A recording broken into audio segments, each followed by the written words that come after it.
Hey, how you doing? Thank you for tuning in to Soul Radio USA, also Behind the Groove. Today we're here at the Park City, Utah, at the Park City Songwriters Festival, and we're going to interview some of the songwriters. Thank you, and continue to tune in. Thank you. So, we're back with Alicia. We have a little PS version, and we were just talking about one of the people that she has actually met and been on stage with. Oh, well. She was in the presence of, and if everybody knows, I work with the Supremes, and one of the ladies is Mary Wilson. So please tell us your claim to fame with Mary Wilson. Maybe my starstruck claim to fame. I was Okay, a little bit go. fangirling at the time. But she played here locally at Park City at the Egyptian Theater for a run of shows. And every Friday we have a local radio station. They have musical guests every Friday. And they usually try to have a local artist on. And one of the hosts called me, and I've been on the show a few times before, and she's like, I need a female artist to come on tomorrow. And she's like, can you clear your schedule, make it happen? And I was like, yeah, I'll come over. So I showed up in the morning for the radio show, bring my guitar, and the other musical guest that day was Mary Wilson, and I was like, wait, so you picked me and Mary Wilson as your musical guest? And I was like, this is not real life. But I got to meet her one day, and she told stories about all the dresses from the Supremes that they had, and she was great. It was really fun, and I just sat there like jaw dropped listening to all of her amazing stories, and it was pretty awesome experience. You got to try on her dress. No, she was just telling us about them, and I was like, oh, if only. Well, what's funny is if you go to the Grammy Museum, about 3 years ago, Mary Wilson had her dresses, all the Supremes had their dresses. Mm-hmm. So the photos that I took with the artists, which is Mary Wilson, Jean Terrell, mm-hmm. Suze Green, Sherry Payne, we were all there. Mm-hmm. And the photos that the Grammy Museum uses is the photos that I took. Oh, wow. That's so cool. And yeah, she's talking about like touring with them as a with Mark Vigo, cool. Which is her right-hand man who wrote her book. Actually, mm-hmm. He's on tour with her. Yeah. And enough about her, but I thank you very much for telling us that story because cool. It's really amazing. Have you seen the film 20 Feet from Stardom? I have. I saw it at the Sundance Film Festival here in Park City. Well, thank you for seeing that. It was awesome. I happened to shoot that. Oh, well, it was great. I loved it. I think it made me cry like 3 times every time I watched it. Really? Yeah. So in the film, I work with, I'm going to say roughly 15 people in the film. Mm-hmm. And they will be coming up here shortly. I'm working on a project, and I'd love to have you come down and work with us and experience some of the things that is going on that we're doing. For sure. In the next, cool. I think it's about 5 months, within the next 5 months, it'll be here up in Utah. I can't tell you exactly where it's going to be. We do have a location, but we want to keep it secret for right now. But please tune in. So you'll tell me after. Yes. Right? Yes. Okay. Yes, we will. Thank you once again. Thank you very much, Alicia. Awesome. I appreciate this interview with you. And it was great meeting you, and keep up the good work and keep working hard because it's a hard business, and just keep up the good work and don't stop. Don't ever give up, and just be blessed. Yeah, thank you so much. I will. Thank you. Once again, thank you. Awesome.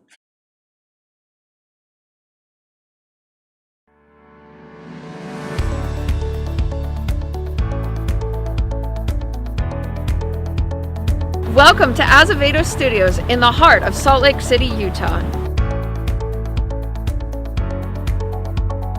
Let's take a look inside.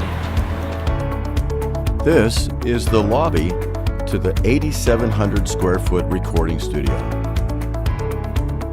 where numerous productions are recorded and filmed on a daily basis. Designed by Lex de Azevedo, the world-famous musical composer, he thought of everything the artist would want. A professional sound booth, control room with state-of-the-art equipment,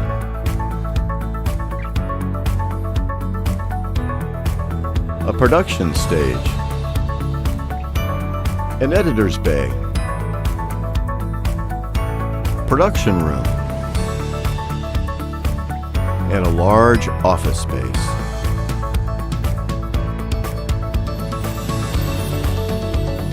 Upstairs, there is a New York studio-style condo. This fully furnished living room has a gas fireplace, stainless steel appliances with marble countertops, separate shower and tub, and walk-in closet. Brand new washer and dryer. All of this is located in Salt Lake City, Utah. So, you ready? I'm ready. All right. Let's do this. Hey, everybody. Thank you for tuning in to Soul Radio USA. Also, Behind the Groove, right here live. We're up here in Park City at the Songwriters Songwriters Festival. And this is Brian. Brian, can you give him your name, please? Yeah, my name is Brian Friedman, and I am from Park City, Utah, where the inaugural Park City Songwriter Festival is happening right now. Tongue twister. It is a bit of a tongue twister. And no, the funny thing is, like, I was totally copping on the MCs that were introducing it as the first annual. Mm-hmm. And we're at a songwriting festival where, like, words are important, and you want to say, I feel like you want to write what's how it's supposed to be said. It's inaugural, not first annual. I like it's the inaugural. It's more more gravitas to it. Yeah, man, totally. Definitely. So we're at the inaugural Park City Songwriter Festival. Definitely, man. Everybody's got to check this out. I've been here for 2 days. It's my second day, and I've seen some amazing artists perform upstairs, downstairs, down the street at the venues. I've been to the Flanagan's, I've been to Spur, I've been to the Cabin, and now we're here at OP Rockwell, and I've seen all kinds of genres of music and musicians perform and actually have good skills, and and some of them actually won some Grammys and some major awards out there. So tell us what you do. Oh man, I'm a run of the litter around here, brother. Like it's, but I play music. I'm a songwriter. Okay. I don't want to be too self-deprecating because we're amongst like Hall of Famers, right? I mean, a few Hall of Famers, some serious hit songwriters, right? And my music career kind of started, later in life, I would say. Mm-hmm. I was a professional skier for 10 years. Really? I was on the U.S. ski team for 10 years, and through that experience, I was just playing music for fun, and mm-hmm. just strumming the chords and traveling the world and enjoying ski racing. And then I had a catastrophic injury that I almost lost my leg and had a lot of complications, and 10 surgeries later, they put Humpty back together again. And through that process of recovery and trying to get back to sport, I started writing, and music was my therapy, and that's how I found it. That's what it means to me, and so my music career has just been a little different in that regard. It's been very personal. Yeah. That's amazing to hear that you were a skier and you actually tore yourself up and found music through the meditation time, the focal time that you had to get back into something other than skiing. Is that how it happened, or was it just like, I don't know if the skiing is going to work anymore, or you were always into music? Which one? Well, I was always into music. Yeah, I always had a passion for it. Right. I mean, I think I craved it as a very young kid. As a kid. What was your favorite music at that time? When I was growing up, this is kind of funny. You know those funny infomercials you used to see, like the sounds of the 40s, 50s, and 60s. You could buy like the box set, right? Yeah, I guess you do. But you could buy like the box set of cassettes, right? Mm-hmm. And I begged my mom and dad, I was like, I want that box set. I want that box set. So I got into it with like that kind of early, maybe more R&B, croonery type genres. And I fell in love with Bruce Springsteen early on. I fell in love with Pearl Jam when I was, a teenager. And I'll never forget the first time I heard Bob Dylan, Like a Rolling Stone. It was the first song that I heard of his. Somehow, I don't know why that was the first one. And I was at a ski camp in Mount Hood, Oregon. And one of the older skiers was playing that. And I just said, I have to have that. What is that? And that's how I knew. I was just hooked. Wow. And that was kind of, I don't know, I just kept seeking it. And somehow it finds you every once in a while. It does. Music is the centerpiece, I think, to bring people together. Yes. It doesn't matter race, color, creed, religion, any of that. It's just music. Good music brings everybody together, and they feel happy. Yeah. I think it can give all kinds of emotions, and that's what it does, I think, to other people. You mentioned Bob Dylan. I happen to know his wife, Carol Dennis, who worked with me. Oh man, yes, that's cool. So it's funny that you're saying that, and it's just ironic how small the world really is and what people grow up listening to and what they really favor. So what do you play? I play guitar. I play acoustic guitar. I also play slide guitar. I bought Six string? Yeah, Okay. yeah, 6-string. And I got really into Ben Harper Okay. for a while, and I loved that slide tone. And I started researching Weissenborn shaped slide guitars. So this German immigrant came to America and started making these teardrop shaped guitars, and he made them early, like I want to say like 20s and 30s and 40s, and then I don't know if he died or stopped making them or whatever, but there was like this period of time where all these guitars were made, and for a long time they weren't made. And so I was seeking an old guitar, and I ended up going to this beautiful music or folk music store in Claremont, California, that Ben's family owned. And I bought this beautiful. So let me rewind just a little bit on the slide, because when I broke my leg, I broke my hand, and I couldn't play. Wow. So my buddy converted my old acoustic guitar to a slide guitar, just raised the strings up for me, put a slide bar in between my hand. I had a cast on, and I could still play. And that's how I learned how to play slide. And so from that, I was like, I need to get a better sounding slide, because this thing's not sounding so good. Right. And that's how that happened. Yeah. So you say you skied. Now, Yeah. all over the world, you were an Olympic skier. Were you in the Olympics? No. And that's a point of contention. Okay. No, I just missed it. Like I was injured. I blew my knee out before the 2002 games.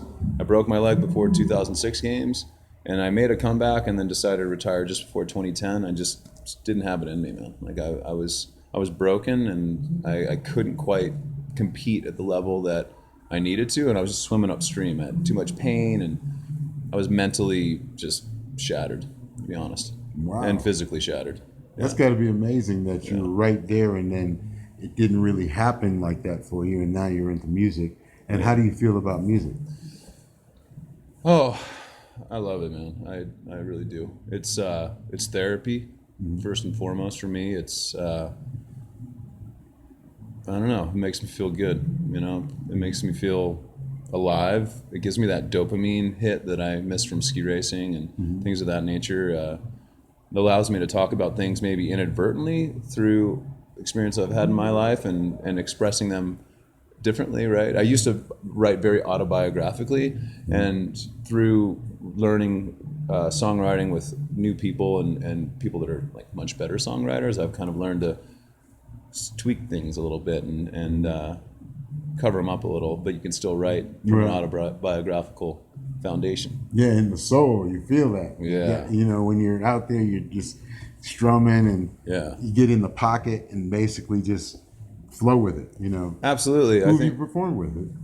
So Any major names that we would know? So my biggest songwriting influence, like in terms of like writing partner, a guy named Johnny Neal, and he played in the Allman Brothers in the '90s, and he's a fantastic soul. I mean, huge soul. And we met probably like, oh man, how long has it been? 8 years ago, maybe 6, somewhere in there. And I hadn't been playing music for a while. I kind of got sidetracked. And we had this conversation. A friend of ours introduced us, and he was playing a show that night. And we got to talking, and he's like, I heard you play. And I was like, yeah, I haven't been playing much lately. And he's just this gregarious, just beast of a man, blind since birth, plays the piano like crazy, unbelievable soul. And he just says, brother, you haven't been picking up the guitar. That's all. You got to pick up the guitar. And that was it, man. It hit me right here, and I picked it up, and we started playing, and hanging out, and doing gigs, and writing songs. And he totally changed my perspective on songwriting. He said, it starts with a feel. Just get a feel. What are you feeling? Play that on the guitar, and that'll lead to an emotion that you can put a lyric to, or a melody that might come, and then it goes, and then just go down that path. Right. Yeah, and I think It's that's true. one way to do it, It doesn't have to be that way, but man, it's a good way to do it. Looking for a luxurious retreat from the heat? Then consider purchasing this one-of-a-kind mansion which sleeps 40 plus and is located in a popular Las Vegas vacation destination in the Utah mountains.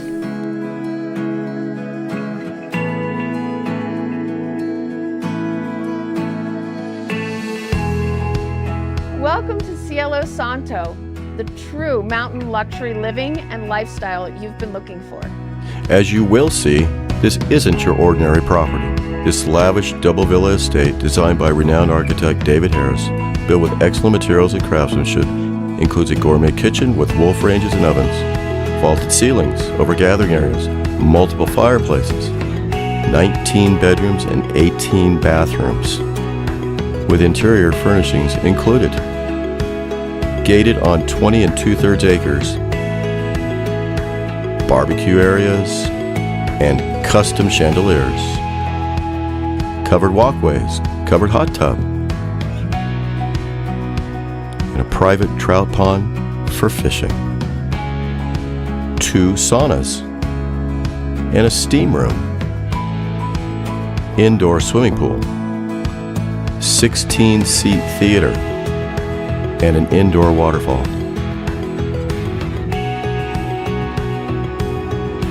All of this with scenic mountain views. Under the sacred sky of Cielo Santo, adventure is at your doorstep. Skiing close by at Bryan Head Resort and Bryce Canyon National Park, hiking and bicycling.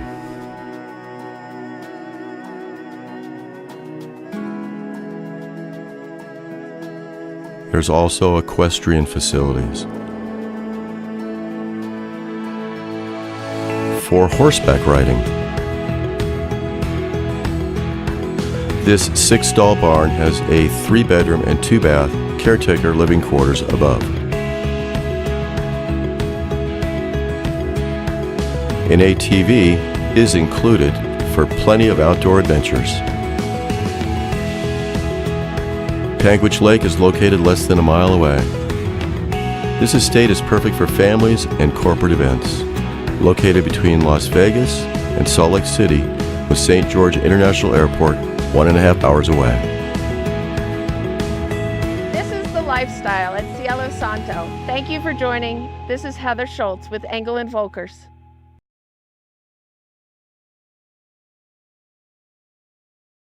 And he is capturing this old sound, and he's even wearing the 50s sweaters and shit. Really? I mean, dude, he looks like Otis Redding. It's insane. And he wrote this album. His first album was really good, and I was sold. But his second album, I didn't even know he put it out. I was in a record store. I walked by and I looked and I saw it and I was like, oh my god.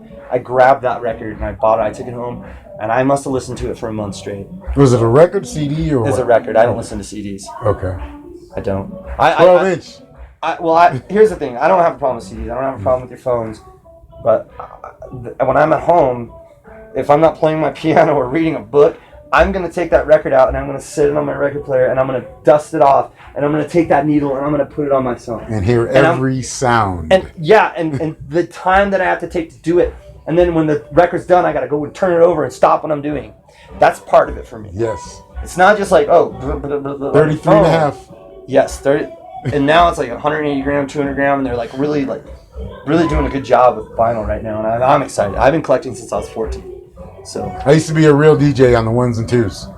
Is that even a thing anymore? No, they have Did you do Serato. 45s? I did 45s. Yeah, I did do that sometimes, but not really. Mine were all 12-inch. Most of them were 12-inch. So you didn't get 45s brought to you? No. I thought that was how the business worked. I didn't. I used 12. I would go. I was. And they would have the DJ demo pool. thing on it though. Yeah, Because I have can't some sell, from not for DJs. sale, not for sale. Yeah, I have those. I have a. I was in a DJ pool. That's so cool. Because they send me an album every day. Every day Yeah. I got a new album, a new 12-inch, a single, but it would be 12-inch. Yeah. And I'd have to play that mix because I really DJ'd. Yeah. Put it up. You thought fame could outrun fear. Something terrifying. Did you choose to disappear? Yes again. Yes again. You feel crazy, some still ask about. You sang your pencil promise that you thought you might reminisce. On your future, someday heartache you must face. Earned a black belt in disaster, wound up acting like a jerk. Yes, a fact of life, your final laugh is gone.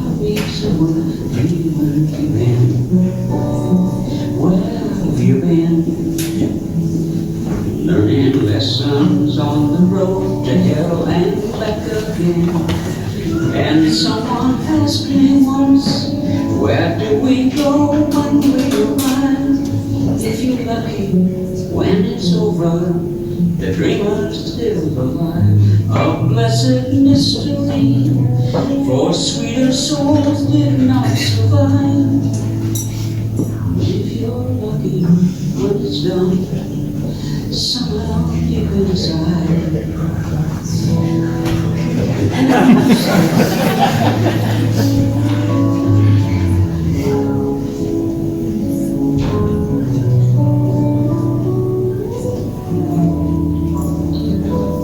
Once reality's roommate and the truth stands at your door, all your records may be broken, trophies won't shine anymore.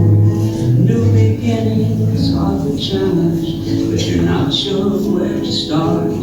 Unimagined gifts away, love will find your grateful heart. And again, once again, you will come to know the simple man you've always been. And someone asked me once, where do we go when we arrive? If you're lucky, when it's over, the dreamer's still alive. A blessed mystery, for sweeter souls did not survive. If you're lucky, when it's done, somehow deep inside, the dreamer's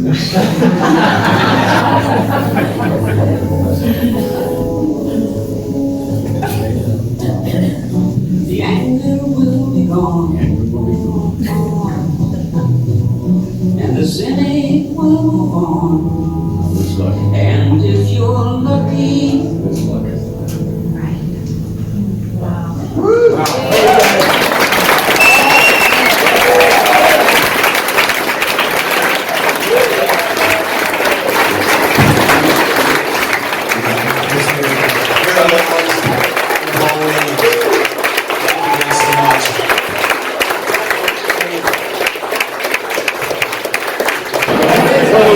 Thank you so much, seriously.